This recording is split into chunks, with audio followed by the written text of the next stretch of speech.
passear hoje não, hoje vieram mesmo adorar a Deus. João capítulo 1, versículo de número 19 diz assim: este foi o testemunho de João, quando de Jerusalém os judeus enviaram-lhe sacerdotes e levitas para lhe perguntar: quem és tu?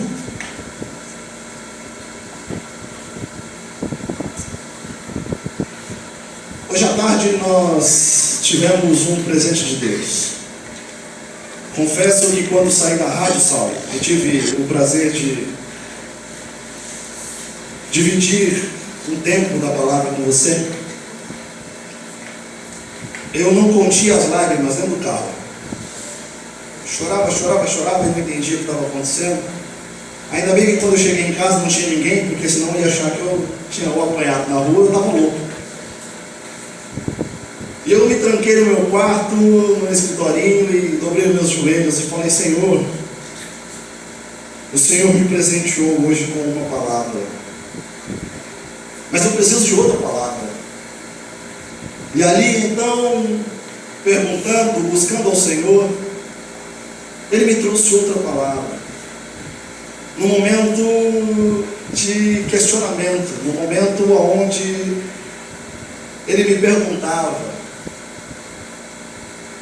E o Senhor, Ele olhou para mim e disse: Lúcio, você sabe quem é você?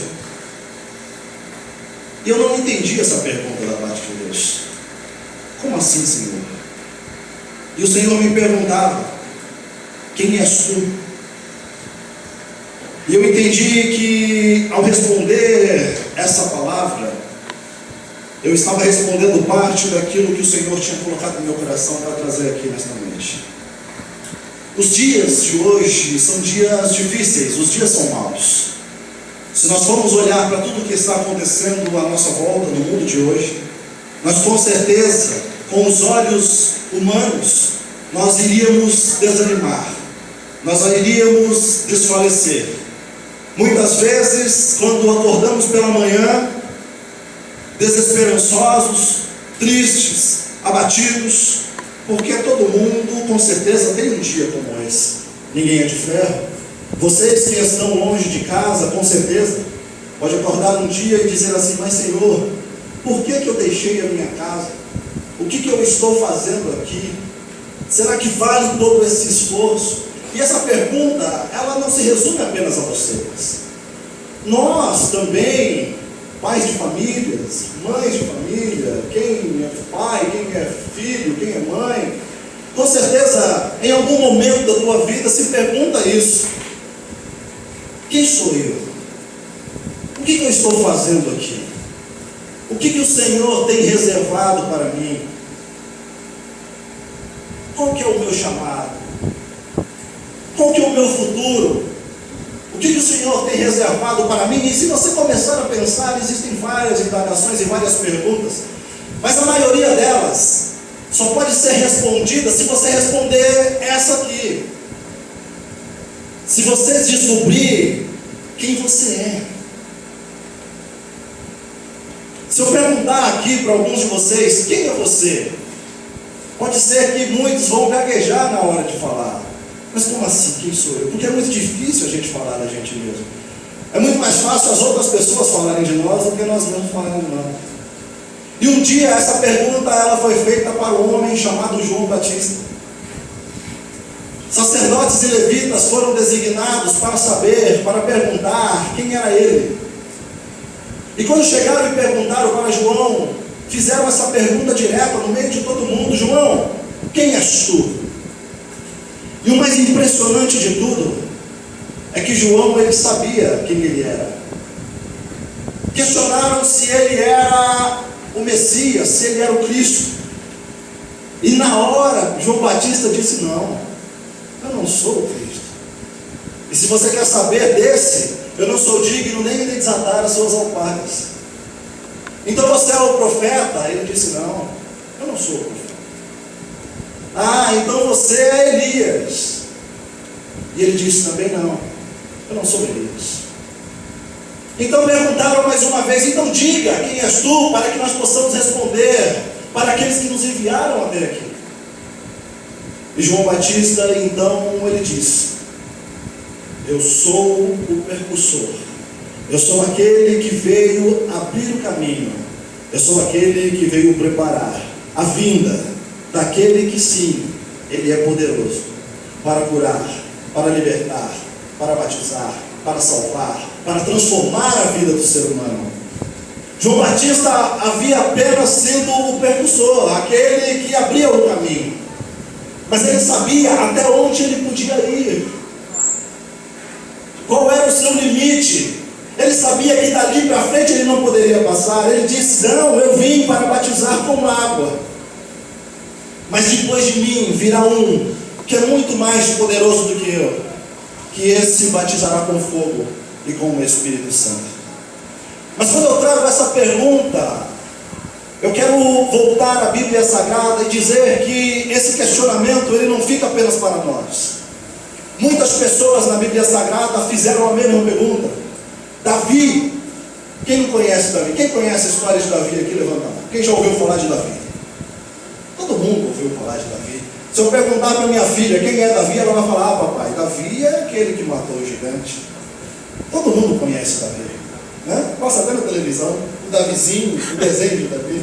Todo mundo sabe quem foi Davi. Mas todos se lembram de Davi como o matador de gigantes, o Davi poderoso, o Davi que não tinha medo de nada, o guerreiro, o batalhador, aquele em que as mulheres de Israel cantavam: Saul matou milhares, mas Davi matou 10 milhares. Davi era famoso. Se for para os dias de hoje, eu posso dizer que Davi era o cara. Mas a Bíblia diz que em um determinado momento Saul começou a perseguir Davi. E mesmo Davi sendo aquele homem que matou um leão, que matou um urso, que matou um gigante, que ele era todo poderoso, a Bíblia diz que um dia Davi ele fugiu, ele se escondeu, ele correu da briga, ele não encarou de frente o seu inimigo. A Bíblia diz que Davi ele se escondeu dentro de uma caverna chamada Adulão. E quando ele entrou dentro dessa caverna, ele se assentou e ficou ali quietinho, escondido, com medo de ser encontrado. Mas a Bíblia diz que enquanto ele estava ali sentado, ele ouviu vozes no fundo da caverna. E começando a ouvir, ele foi atrás daquelas vozes.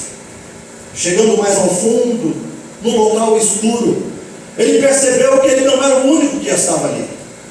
400 homens estavam escondidos na mesma caverna que Davi tentou se esconder. Homens que já haviam sido esquecidos, homens que haviam sido desprezados pelas suas famílias, homens que estavam endividados, homens que ninguém dava nada por eles, homens que já tinham perdido os seus sonhos e as suas esperanças. Davi então se assentou, e a Bíblia diz que ele começou então a ouvir um por um a história de cada um deles. E cada um que passava contava a sua história para Davi, e Davi olhava para o problema do seu próximo e falava assim: mas espera aí, existem pessoas que estão muito pior do que eu pensei que eu estava com um problema, mas esses 400 aqui tem problema demais. Mas o mais importante de tudo é que Davi ele nunca olhou para aqueles homens com olhos de condenação. Pelo contrário, Davi ouviu o problema de cada um.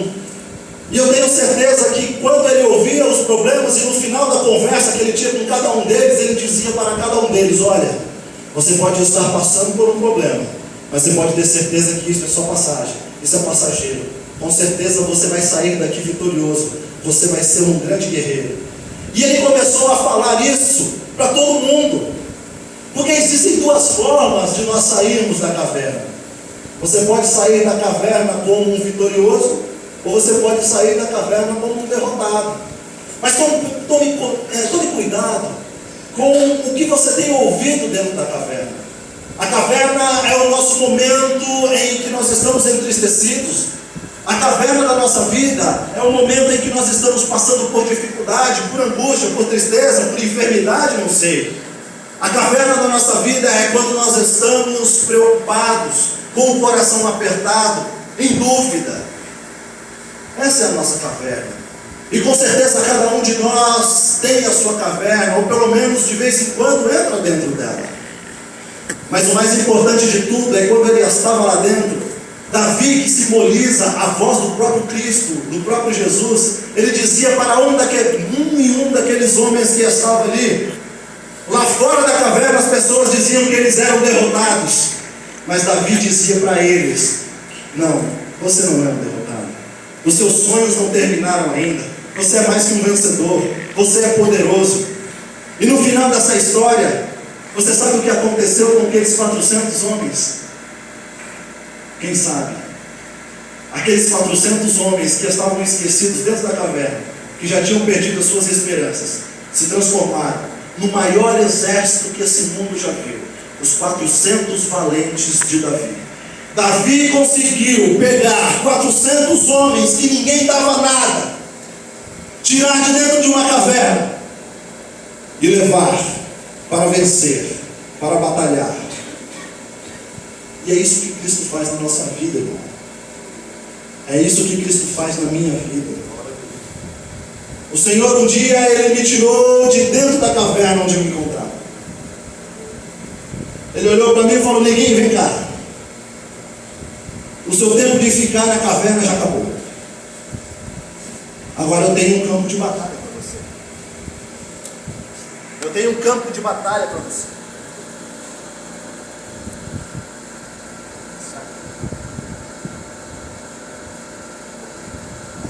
Se acabar disso aqui, nós fazemos um cocó também, não tem problema. Quem fica comigo até meia-noite, diz amém. Amém. Deixa os meninos não ficaram, não. Quem fica comigo até meia-noite, diz amém. Amém. Não pode mentir, não. Se mentir hoje, pega. Nem a minha mulher falou amém, até ela vai pegar o carro e vai embora. Vocês vão ficar comigo até aqui meia-noite? Não, já acabou. Mas a Bíblia diz então que depois daquele momento, aqueles homens começaram a guerrear, começaram a vencer batalhas. Eles entenderam que uma pessoa, a voz de uma pessoa, tinha o poder de mudar a história deles. Olha que maravilha. Não sei o que você tem ouvido, não sei o que você tem escutado, não sei se tem pessoas que têm chegado até você e dito assim: ah, mas isso não vai dar em nada, você está perdendo tempo, você não é ninguém, a sua vida está terminando, você está gastando tempo. Esse você não ouve, deixa para lá. Mas aqueles que chegarem para você com uma palavra te dizendo: você é um vencedor, você é mais que vencedor, você é especial, Jesus te ama, aí sim, aí você toma essa palavra para dentro do seu coração. Com 3 dias de vida, 3 dias de vida, a minha mãe me pegou e me doou. Ela não tinha condições de me criar. Muito adolescente, muito jovem. E depois, com 8 anos de vida, 7 para 8 anos, foi que eu descobri a verdadeira história. Até então, eu achava que eu tinha saído da barriga daquela mulher que me criara até ali. Mas um dia ela me chamou e disse: não, você não é filho da minha barriga, do meu ventre. Você é filho do meu coração. E naquele dia eu lembro que eu chorei muito, porque eu fiquei um tanto quanto perdido. Falei: puxa vida, eu até agora achando que era filho dessa mulher, e agora ela vem me dizer que não, que eu sou filho de outro. E o tempo passou. E quando eu aceitei a Jesus, o mais importante de tudo, eu quero que vocês prestem atenção nisso. Quando nós aceitamos a Jesus, a transformação, a verdadeira conversão, ela vem de dentro para fora, não é de fora para dentro. Então não adianta eu chegar aqui, colocar um terno bonito, uma gravata bonita e vir aqui falar se o meu interior estiver sujo, estiver poluído. Esses, Cristo mesmo chamava de sepulcro caiado. Sepulcro caiado é o quê? É aquele lugar onde os mortos estão todo pintadinho de cal por fora, bonito, lindo. Quando você olha, fala: olha, que coisinha bonita, está tudo limpinho. Mas lá dentro só tem ossos, só tem coisa ruim, só tem morte. Lá dentro está tudo sujo, está tudo destruído. E por fora é belo. Então não se impressione com as aparências. E então o Senhor, Ele começou a tratar o meu coração. E um dia, orando a Deus, Ele me veio como um bálsamo, Ele me veio como um refrigério.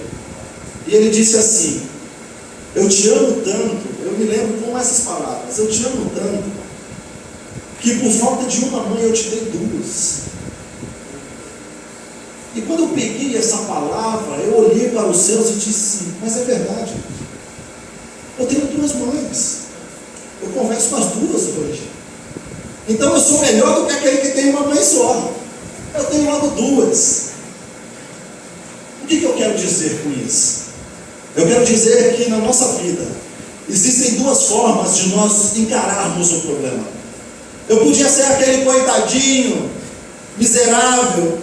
Mas eu fui abandonado. A minha mãe me abandonou, não me criou, me deixou de lado.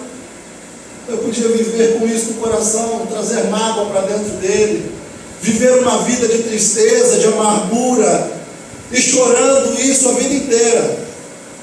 Mas o Senhor, Ele tinha um outro caminho, Ele me tinha uma outra forma de olhar a vida, e eu preferi olhar pela forma que Jesus me escolheu, da forma que Jesus me mostrou.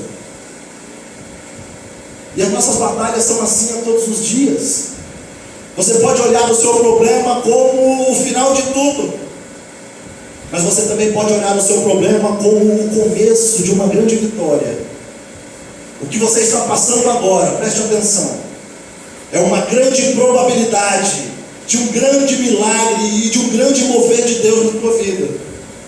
Quando nós estamos passando por um problema muito sério na nossa existência, você pode ter certeza que você está no ponto certo, para que o Senhor então mova as águas e transforme tudo aquilo que está acontecendo em um grande milagre na tua vida.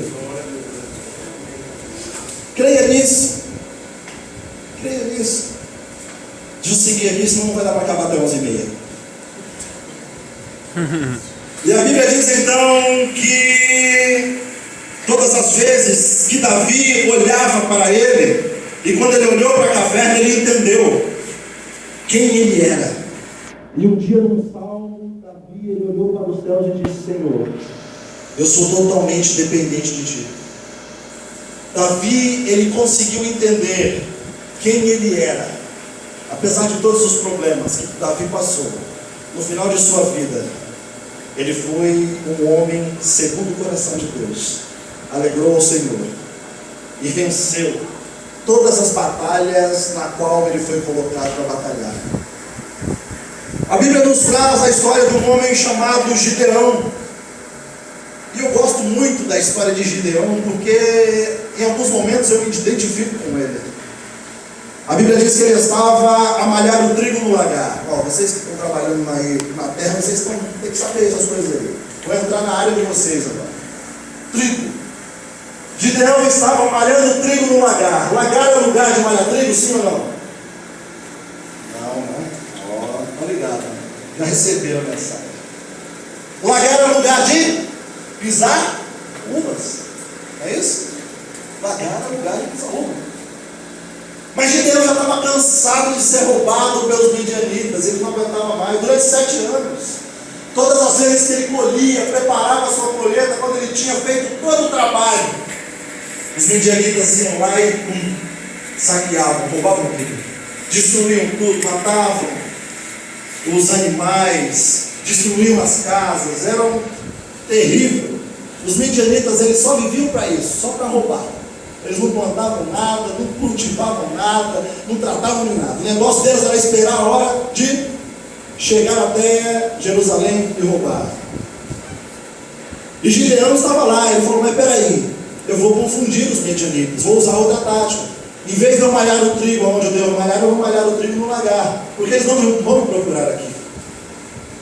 Mas o mais interessante de tudo é que Gideão achava que estava sozinho. Mas a Bíblia diz que ao lado havia uma árvore, e ali naquela árvore estava o anjo do Senhor. Em algumas traduções eu posso entender que o próprio Deus estava lá. E então eu imagino só o susto que Gideão tomou, porque ele estava ali achando que estava sozinho. Daqui a pouco ele ouviu uma voz dizendo assim: Deus é contigo, varão valoroso. Imagina só, você no meio do mato, escuro ou claro, sem ter ninguém em sua volta, e de repente bradar uma voz dessa. Se fosse eu, saía correndo. Gideão então olha para ele e diz assim: mas se o Senhor Deus é conosco, os gideões, o povo de Midian, os medianitas, não vinham aqui roubar as nossas plantações, os nossos animais. Olha só, entenda a pergunta. Por isso que é importante nós entendermos as entrelinhas da coisa.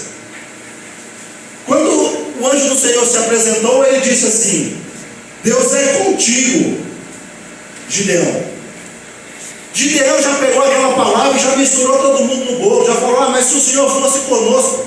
Mas quem estava falando conosco? O anjo estava falando com ele, não estava falando com o resto do povo. Gideão já colocou todo mundo no barco, não tinha nada a ver com a história.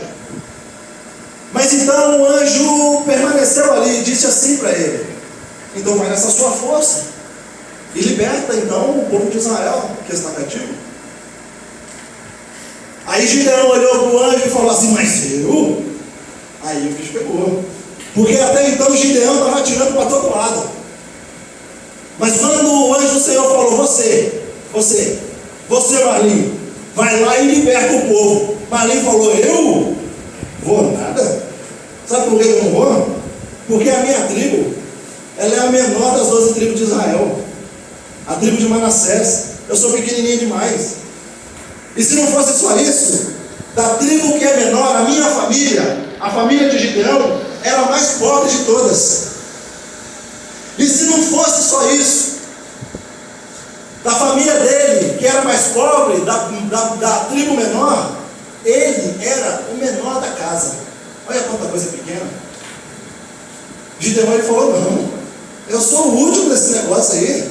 Eu sou o único que não tem força para nada nesse lugar. Sabe o que era isso? Ele tentando jogar a responsabilidade dele para outros. Gideão falou: eu? Vou nada, sou muito pequeno, sou da família mais pobre, eu sou o menor da minha casa, chama outro. Aí o anjo falou: não, filho, é você mesmo, vai lá. E a Bíblia diz então que ele falou para o anjo: mas espera aí, então. Se você é o anjo do Senhor, eu preciso fazer alguma coisa para te agradar. Eu vou lá na minha casa e vou fazer uma oferta para te apresentar. Você espera? O anjo falou: eu espero. E ele correu na casa dele, pegou um pedaço de carne, pegou um cordeiro, cortou em partes, cozinhou, fez um caldo, pegou ali um pedaço de pão, levou até na frente do anjo, colocou tudo lá amontoado e saiu de perto e falou: ó, tá, a minha oferenda está aí, a minha oferta está aí, pode consumir. O anjo olhou para ele e falou: não é assim não. Você acha que eu vou comer esse negócio de qualquer jeito? Lógico que não. Eu vou te ensinar como edificar um altar para Deus, para aí depois o Senhor consumir o holocausto. Sabe o que eu entendo com isso? Tem muita gente que faz a obra do Senhor de qualquer jeito, de qualquer forma, faz pela metade. Aí eu tenho uma palavra, aí é melhor que não faça, porque o nosso Senhor ele é detalhista, ele gosta dos detalhes. Não adianta você querer achar que está fazendo a coisa certa e jogar tudo lá no pé de Deus e falar: Deus, agora é contigo aí, ó, toma conta aí, se Deus quiser vai dar tudo certo. Que não é bem assim.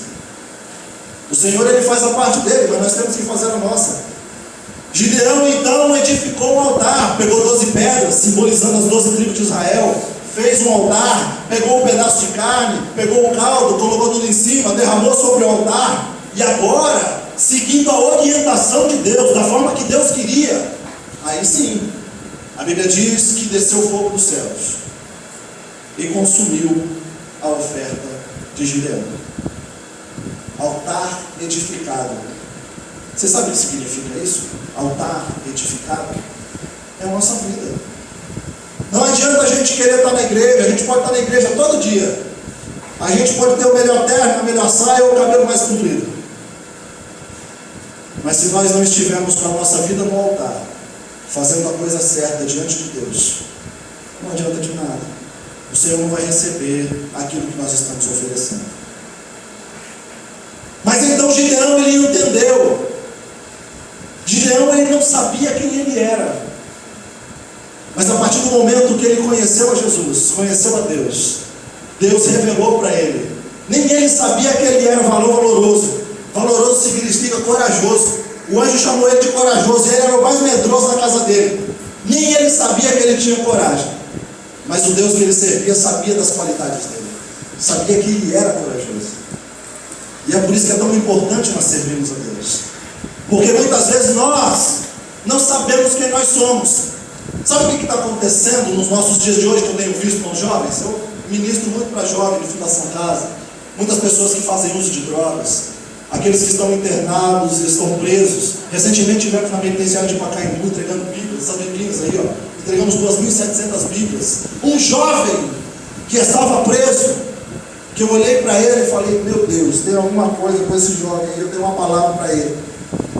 E no momento eu passei entregando a Bíblia, fui, entreguei para todos, e quando eu estava saindo, ele gritou meu nome: Lúcio, eu tenho uma palavra para você. E então eu voltei, e eu entendi que quem tinha uma palavra não era ele para mim, era aquela palavra que Deus tinha falado para falar para ele. E foi quando eu olhei para ele e falei: o Senhor manda te dizer. E eu entreguei. E ele começou a chorar desesperadamente. Eu já estava indo embora sem entregar a palavra. O Senhor falou: não, entrega, senão você não vai dormir. E a gente retornou. Fundação Casa, a maioria deles, filhos de evangélicos, pessoas que conhecem a palavra, mas que um dia pegaram o atalho da vida. A Bíblia diz que o nosso Deus, Jesus, ele se denominou assim: eu sou o caminho, a verdade e a vida. Caminho não é atalho.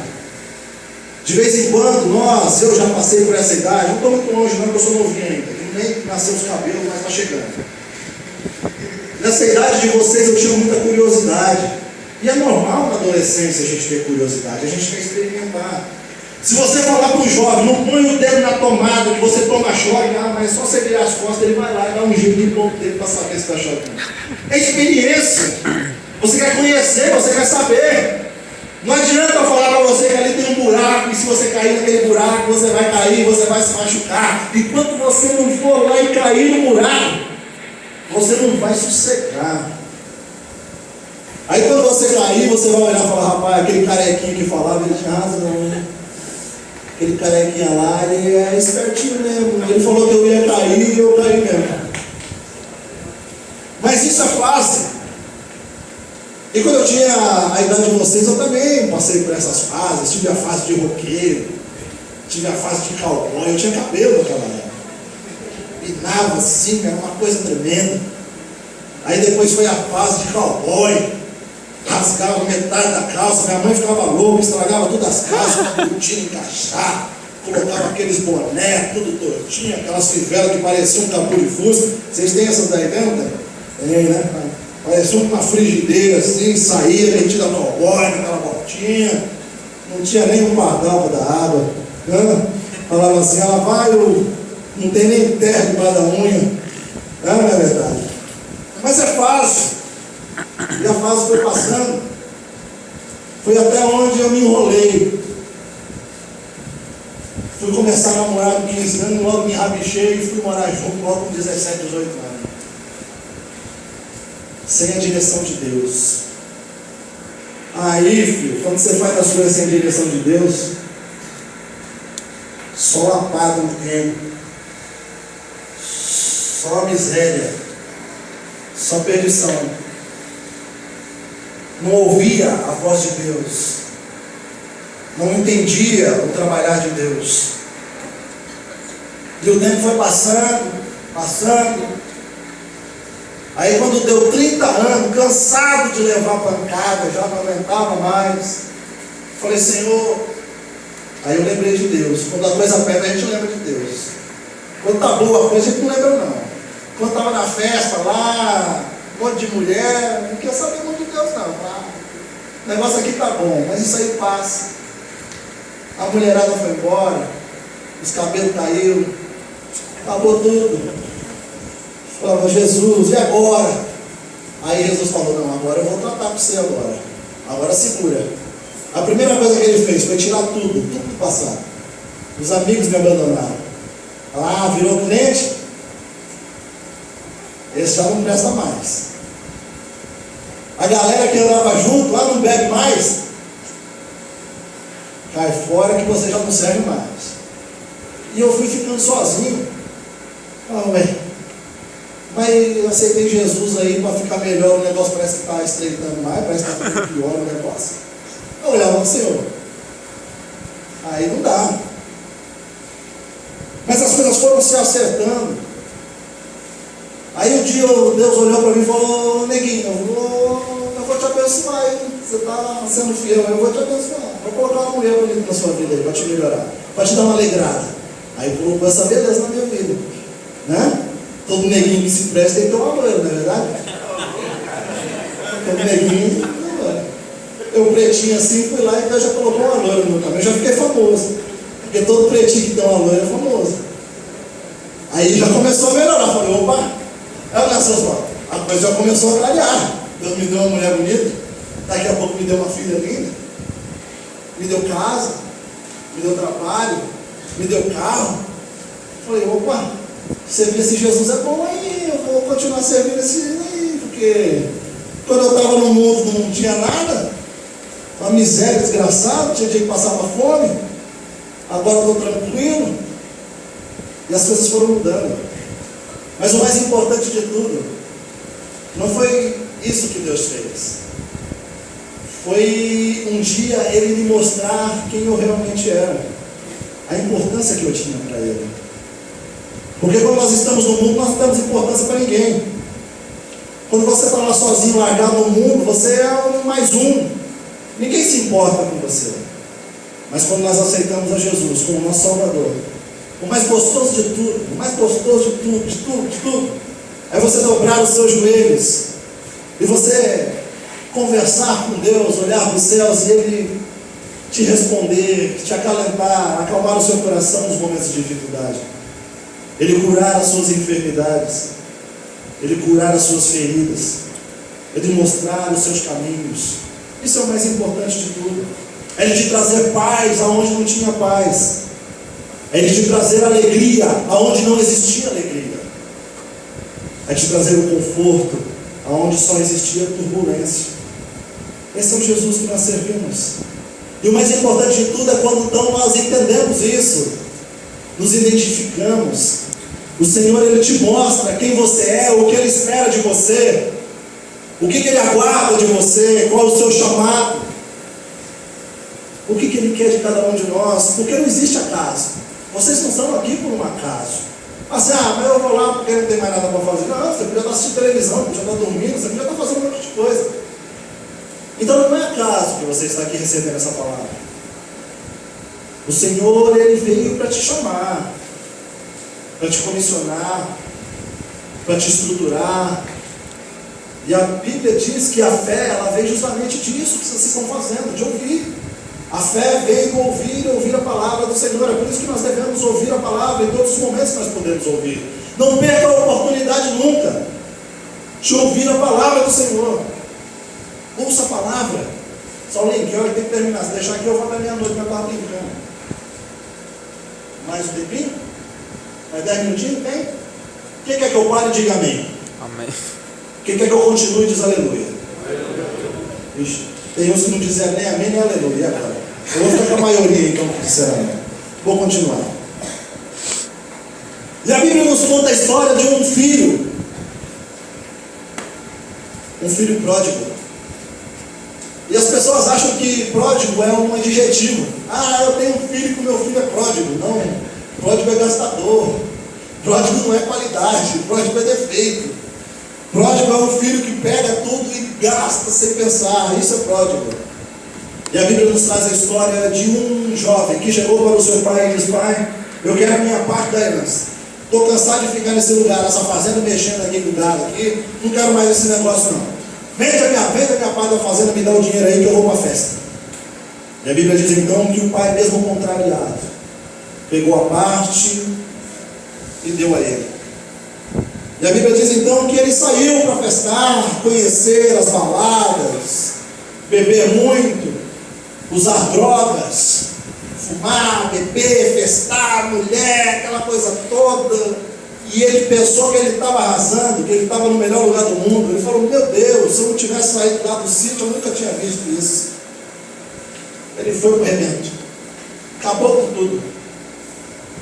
E um dia então, quando o dinheiro acabou, tudo acabou, os amigos que estavam com ele olharam para ele e falaram: mas cadê o resto do dinheiro? Não, o dinheiro acabou, então também já não tem mais amigo.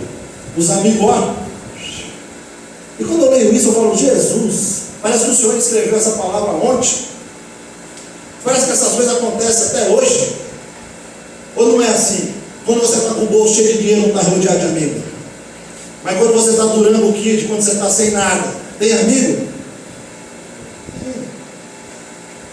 Os amigos vão embora tudo. Quando você está lá no oba-oba, na festa, no churrasquinho: ô galera, vamos lá, vamos festar, ó. Parece varejeiro em cima de pedaço de carne. Acabou, menino, ó. Vai todo mundo embora. Fica lá você, sem nada. E a Bíblia diz então que isso aconteceu exatamente com aquele jovem. Acabou tudo. Ele agora olhou para o bolso, puxou, está igual eu assim, ó. Sem dinheiro, sem nada. Agora apertou, agora eu preciso trabalhar. Mas trabalhar com o quê? Você não sabia fazer nada. Ele foi então pedir ajuda para o criador de porcos. E essa passagem, criar porcos para os judeus, é uma coisa muito séria, porque criar porcos para os judeus é o trabalho mais sujo que existe. É inadmissível um judeu criar porcos, cuidar de porcos. Mas ele então foi rebaixado ao último degrau da vida, ao buraco, ao fundo do poço. A Bíblia diz que ele sentiu vontade de comer a comida dos porcos. Mas ele se lembrou. Ele falou: mas peraí, até os empregados do meu pai têm melhor comida, têm pão todo dia, têm alimento todo dia para se alimentar. Eu vou fazer o seguinte: eu vou voltar para a casa do meu pai. Eu vou pedir para que ele permita que eu seja pelo menos um empregado dele. E ele voltou. E quando ele chegava perto, próximo da casa dele, ele percebeu que lá no alto havia um homem esperando. Aquele pai nunca tinha abandonado seu filho. Eu imagino que aquele pai todos os dias ia até a porteira do sítio, olhar pelo carreador. Será que meu filho está voltando? Eu estou esperando ele. Eu queria tanto que ele voltasse. Todos os dias aquele pai ia até aquele mesmo lugar que ele despediu seu filho, para esperar a sua volta.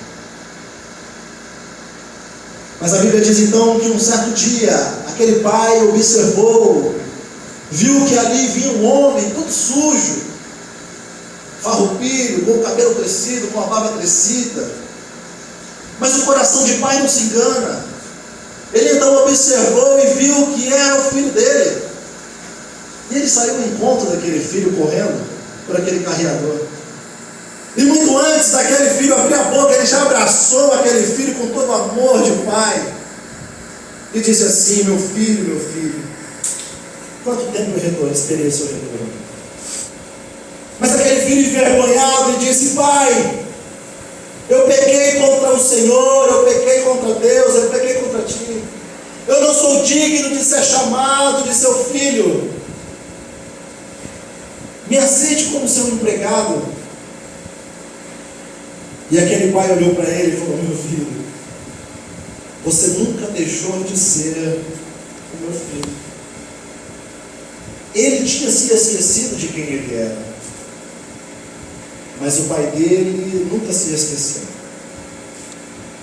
Lembra a pergunta do começo? Quem eu sou?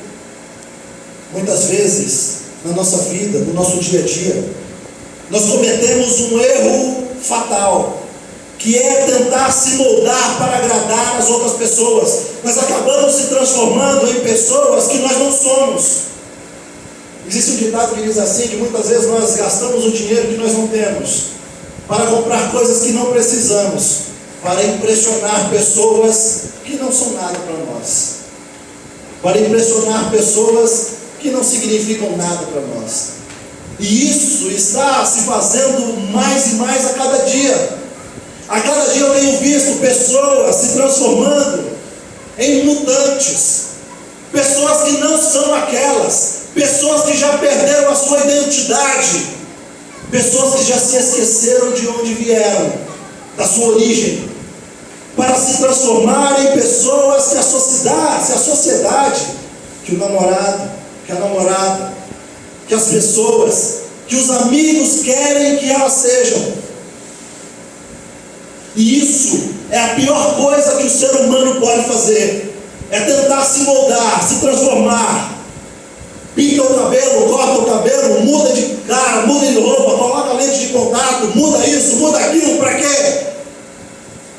Para ser aceito por outras pessoas que não estão nem aí para você. E eu quero encerrar aqui deixando uma mensagem para cada um de nós. Quando eu falo nós, porque eu prego, e quando eu prego, eu falo para mim também.